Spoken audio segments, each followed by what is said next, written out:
comment allez-vous mes reines?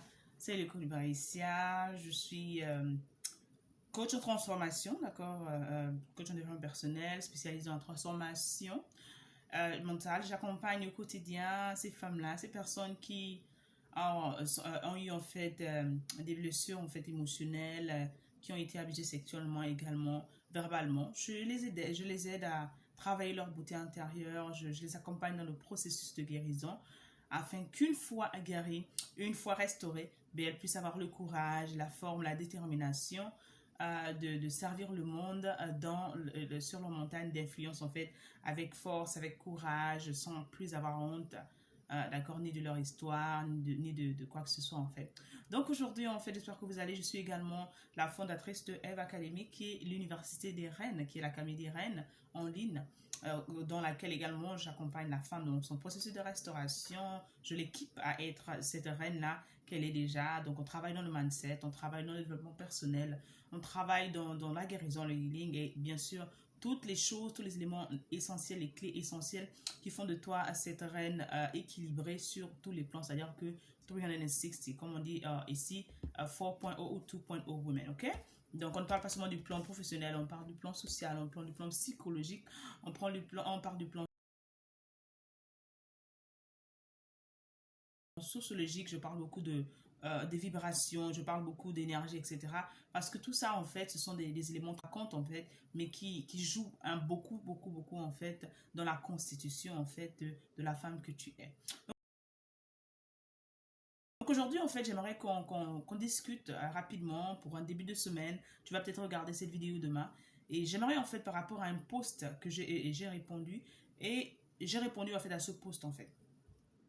Et au cours de ce post, en fait, comme beaucoup, en fait, certains aiment bien la négativité, en fait. Et moi, je parle du mindset parce que je sais ce que le mindset à un moment a fait pour moi, en fait. Je sais ce que ça fait de mal penser, en fait, les conséquences que la mauvaise pensée, en fait, a dans notre vie, en fait. C'est pour ça que vraiment, depuis que je suis consciente, quand on dit, en anglais, on dit, when you know better, you do better.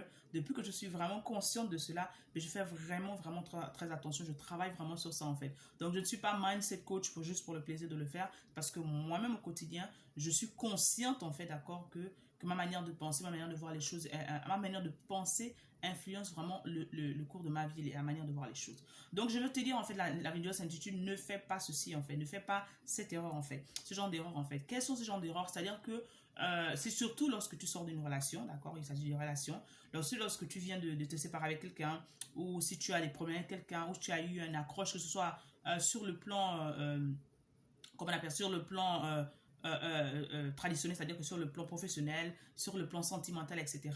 Ne fais pas cette erreur-là, d'accord? Quand tu viens d'avoir une split, tu viens d'avoir, même si ça s'est passé depuis longtemps, en fait, d'accord? Donc, pourquoi je parle par rapport à ces relations? Parce que justement, parce que les relations, c'est l'un des domaines où vraiment, si tu es une personne traumatisée, c'est vraiment dans la relation qu'on remarque et qu'on réalise vraiment que cette personne-là a un bagage, en fait. D'où l'importance, je parle toujours, de faire attention lorsque tu commences une relation, de ne pas seulement te rendre compte de l'amour que tu as, etc., mais te rendre compte également du bagage psychologique, en fait, que tu apportes dans la relation.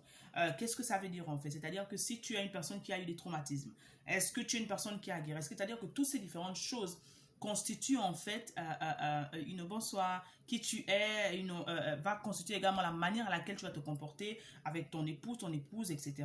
Parce que tu auras déjà un bagage qui va venir en fait, d'accord? Donc la première chose, la première erreur à ne pas commettre, c'est de généraliser.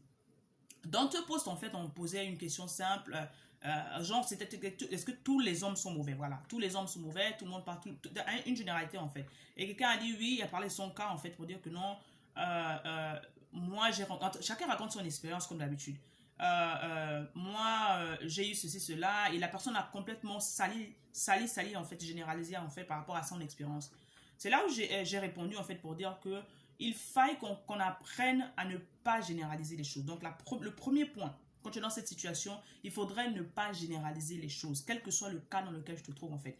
Je vais donner un exemple palpable. Tu sortais, par exemple, avec, je sais pas quoi, je vais juste te donner un exemple, hein, disons, un Ivoirien, d'accord, comme ça, et tu as eu des relations amoureuses avec un Ivoirien, peut-être tu étais fiancé avec un Ivoirien, peut-être tu étais marié juste comme ça, hein, c'est pas pour indexer qui que ce soit, pas pour dire qu'elles sont des mauvaises personnes, au contraire. Et ça s'est mal passé, par exemple, d'accord? Ça s'est mal passé. Et toi, tous les Ivoiriens que tu vas rencontrer, par exemple, tout devient des mauvais hommes. Donc, ta logique vraiment va devenir quoi? Tous les Ivoiriens sont des mauvais hommes. Parce que quoi? Tu as eu cette mauvaise expérience avec un Ivoirien un jour dans ta vie, pendant 5 ans, pendant 3 ans, même pendant 6 mois de ta vie. Pour toi, tu as généralisé tous les hommes ivoiriens sont mauvais, en fait. Et je dis que c'est un grand danger, en fait. Tu ne peux pas généraliser les choses parce que tout le monde n'est pas le Pierre ou le Jacques que tu as rencontré, en fait. Pourquoi? Parce que la famille dans laquelle chacun évolue est différente. L'expérience que l'un et l'autre ont est différente. La mentalité de chacun est différente en fait. Donc tu ne peux pas généraliser qui est qui, pourquoi que tout le monde est pareil. Ce n'est pas la même chose. Pourquoi généralement on pense comme ça? Justement parce qu'on est encore dans cet état psychologique traumatique en fait. Tu vas généraliser, tu vas voir généralement le monde par rapport à l'état psychologique dans lequel je te trouve en fait. C'est-à-dire que si tu es quelqu'un qui a été traumatisé, d'accord? Si tu es quelqu'un qui a été abusé, pour toi, tous les hommes en fait sont des personnes méchantes parce que c'est un homme en fait qui t'a fait vivre la première expérience d'amour de manière brutale. Donc pour toi, tu as la mauvaise, tu as la dent dure, comme on dit, tu as vraiment le sang à l'œil par rapport aux hommes. Donc pour toi, par rapport à ton expérience, qui est mauvaise, l'introduction à la vie sexuelle qui est mauvaise, pour toi, d'un premier abord, tous les hommes sont méchants en fait par rapport à ton expérience. Alors que tu n'as pas connu d'autres hommes, tu n'as pas connu d'autres expériences, tu n'as même pas encore vécu la vie. Mais parce que tu es encore dans cette étape psychologique de ce traumatisme, en fait, dans ce mindset-là, en fait, pour toi, la seule réalité, en fait, c'est la réalité de ton histoire. D'où l'importance quand j'enseigne dans la guérison, dans le processus de guérison. Avant, lorsque tu viens me voir, je vais te poser la question de savoir quelle est ton histoire en fait? Quelle est ton histoire? Qu'est-ce qui s'est passé en fait? Parce que les traumatismes sont à différents niveaux en fait. Tu peux avoir eu un accident, c'est un traumatisme. Tu peux avoir eu en fait une rupture amoureuse, c'est un traumatisme. Tu peux avoir subi des violences conjugales ou bien des violences verbales. Tout ça sont des différents traumatismes, mais à différents niveaux en fait. Selon ton expérience, d'accord, selon ton histoire en fait, comment dire, le traitement sera également différent. Donc il faut vraiment éviter de généraliser les cas. Il faut savoir traiter cas par cas. Raison pour laquelle je te conseillerais, si tu es cette femme qui est dans cette situation, d'accord, d'abord, ne pas généraliser.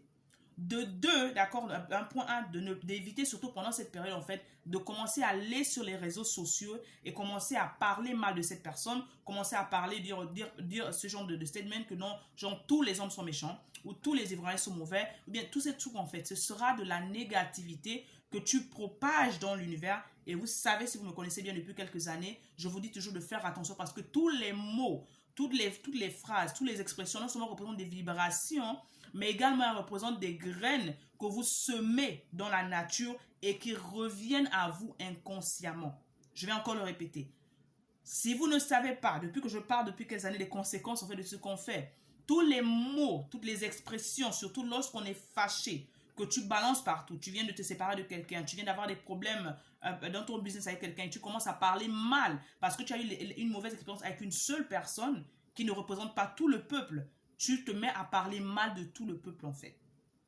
D'accord? Raison pour laquelle je dis que si tu es dans ces cas, ne fais pas cette erreur. Prends le temps, retire-toi complètement. Prends le temps de travailler sur toi-même. Prends le temps de te revoir toi-même. Prends le temps de t'analyser toi-même parce que c'est bien beau de regarder les autres, c'est bien beau d'accuser X et Y, mais lorsqu'on prend le temps d'abord, d'accord, de se calmer, d'accord, de se calmer, on voit déjà que des fois, la manière à laquelle on réagit sera différente parce que là, on ne réagit pas sur le plan de l'impulsion ou sur le plan de l'émotion. On s'assagit, on se calme et maintenant, on commence à penser en fait.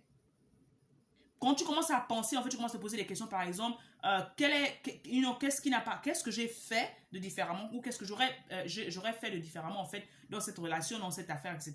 Tu te remets en question, ce qu'on ne fait toujours pas, en fait.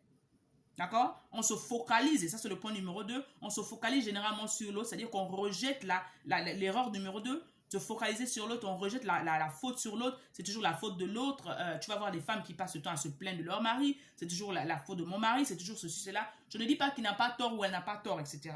Tout ce que je veux dire en fait, c'est d'éviter ce genre d'attitude en fait, qui montre en fait que vraiment il y a un état émotionnel, soit comateux ou un état émotionnel traumatique en fait, qui cause en fait ce genre de comportement en fait. Se focaliser sur le, de toujours regarder, toujours voir la faute sur l'autre. Quel que soit ce qui t'est arrivé, c'est toujours la faute d'un autre. C'est toujours un grand-parent, c'est toujours une tonne. Il y a toujours quelqu'un que tu accuses. Il est temps de prendre tes responsabilités. Chacun en tant qu'être humain, nous avons des responsabilités. Chaque action que nous commettons, bonne ou mauvaise, a des conséquences. Et la maturité voudrait que qu'on commence d'abord par reconnaître notre propre faute, qu'on commence par reconnaître d'abord nos propres erreurs et que de là, on apprenne en fait pour qu'on puisse grandir. Et cette expérience en fait va nous servir par exemple à la prochaine relation, d'accord, pour savoir que vraiment, et ça te permet également de te connaître en fait. Ça te permet de te connaître, ça permet de connaître qui tu es, ce que tu es. À un moment, tu vas commencer à comprendre que je n'aime pas, je ne m'entends par exemple pas avec ce genre de personnes. Mon comportement est différent, peut-être je suis de manière belliqueuse, etc. Quand tu prends le recul, en fait, tu arrêtes de te focaliser sur l'autre, tu te focalises sur toi-même. Tu vas comprendre en fait que peut-être le problème, c'était pas l'autre, le problème, c'était toi en fait. Donc, tu vas prendre le temps d'investir sur toi-même. Tu vas prendre le temps en fait de chercher de l'aide, par exemple. Comme j'aime bien le dire, excusez-moi, il y a quelqu'un en fait quelque part dans ce monde qui est passé par la situation dans laquelle tu passes. Que ce soit le divorce, que ce soit la séparation, que ce soit les problèmes passagers de couple, etc. Il y a des gens tous les jours qui traversent la même situation par lesquelles tu traversais et qui ont décidé en fait de mettre leur expertise et leur expérience en fait sur le marché. Donc, quand tu arrêtes de te focaliser sur l'autre, tu décides maintenant d'investir en toi et tu décides de travailler sur toi-même en fait. Une fois que tu le fais, tu grandis.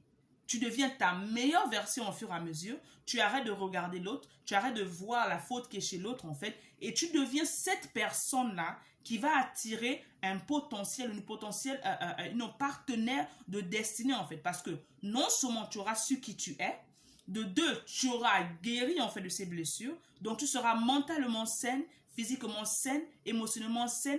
Et tu seras apte, en fait, à attirer la bonne personne où tu seras capable, en fait, une fois guéri, une fois calme, tu seras capable d'attirer la personne avec qui pourrait être un prospect pour ta future relation, en fait, ou ton futur business. Mais si tu agis sur le plan des émotions, si tu agis sur le plan de la colère, et tu continues toujours pendant des années, il y en a qui restent des années et des années et des années à se focaliser toujours sur l'autre. C'était la faute de l'autre, c'était la faute de l'autre, mais tu n'as jamais pris le temps, en fait, de te regarder toi-même. Ce sont des erreurs à ne pas commettre. D'accord? Numéro 3, tu dois comprendre en fait, d'accord? Tu dois changer ton mindset. Tu dois changer ta manière de voir les choses. Tu dois en fait renouveler en fait ton intelligence. Et là, le renouvellement de l'intelligence, justement, n'arrive pas du jour au lendemain en fait. Ça vient à la suite du processus où tu décides d'investir sur toi-même. C'est-à-dire que tu rencontres quelqu'un qui peut t'aider. Tu rencontres une personne qui est passée par qui a les mêmes... Parce que la différence, par exemple, quelqu'un m'a demandé la différence. Quelle est la différence entre toi et d'autres coachs, par exemple? Je dis, moi, ma différence, c'est quoi? J'ajoute non seulement je suis une croyante, d'accord, donc j'applique les principes de Dieu qui m'ont aidé à guérir après le traumatisme que j'ai subi en fait. J'enseigne la guérison, d'accord, par rapport à ce que je sais de l'enseignement de la religion, etc. Mais ce n'est pas vraiment la religion par rapport à la spiritualité, etc.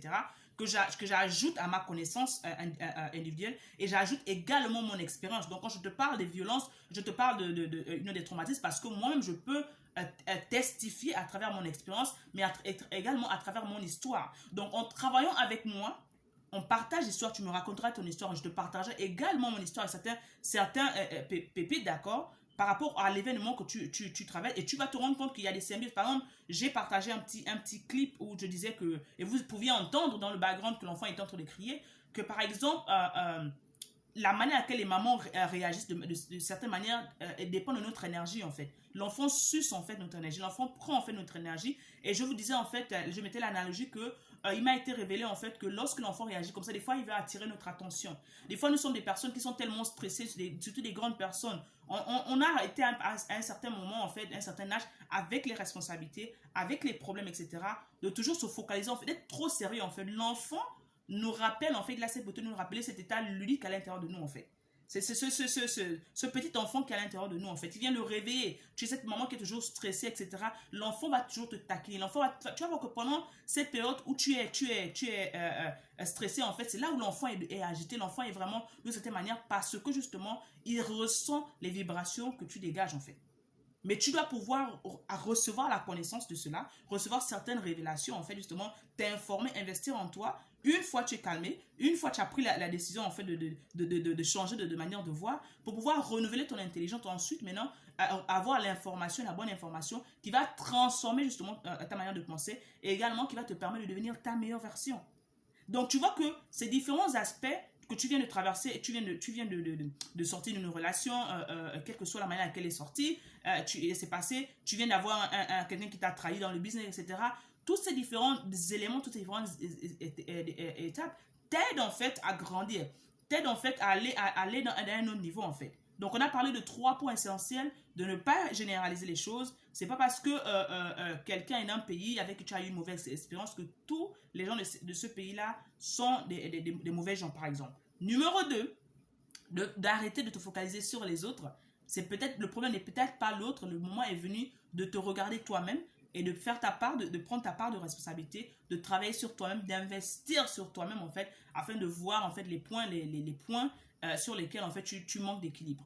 Le dernier élément sur lequel on a parlé, c'est de vraiment décider de changer de mind, c'est-à-dire que de changer ta conception, ta perception de voir les choses, de telle sorte que une fois tu as renouvelé ton intelligence, tu as guéri, tu seras cette personne-là mentalement, physiquement et psychologiquement apte en fait justement à attirer soit la bonne personne sur le plan de business, sur le plan relationnel, parce que tu te serais revu en fait, d'accord? J'espère que ces éléments vont t'aider si tu es en train de traverser une étape un peu fragile en ce moment. N'hésite pas, si tu as besoin d'aller plus loin, n'hésite pas également de prendre un coaching personnalisé avec nous. N'hésite pas de poser des questions, que tu nous regardes en live ou en replay, d'accord? De nous joindre également. Et je veux te rappeler que ce samedi, c'est-à-dire que le samedi 25, nous aurons un masterclass dans laquelle en fait on parlera de quel est le thème femme plus précieuse en fait que des diamants. Nous parlerons justement de comment travailler cette énergie au quotidien, comment dealer avec le stress au quotidien en tant que maman, etc. Comment vraiment gérer tes émotions dans la maison, comment maintenir ton état et ta beauté intérieure, comment travailler ton bien, ton équilibre psycho-émotionnel en tant que femme. Donc si ce sont des choses vraiment qui t'intéressent, n'hésite pas de nous suivre, n'hésite pas de nous dire ce que tu penses de ces différentes 3 étapes qu'on t'a données, laquelle te plaît également. N'hésite pas de t'abonner sur nos chaînes YouTube, également sur nos pages et bien sûr ici, et nous joindre en fait au masterclass. Donc je vais te laisser en te disant, rappelle-toi que tu es né pour une mission. Alors ne compare jamais ta vie, ni ton histoire, d'accord, ni la situation dans laquelle tu es, que tu saches que tu es unique, ton histoire est unique, ta vie est unique, et que tu saches que le monde a besoin de cette femme-là qui est guérie, de cette personne qui est guérie, ce papa qui est guéri, ce maman qui est guéri, de telle sorte qu'il puisse vraiment nous utiliser pour son royaume, ok? Allez, avec amour, bisous. Mouah.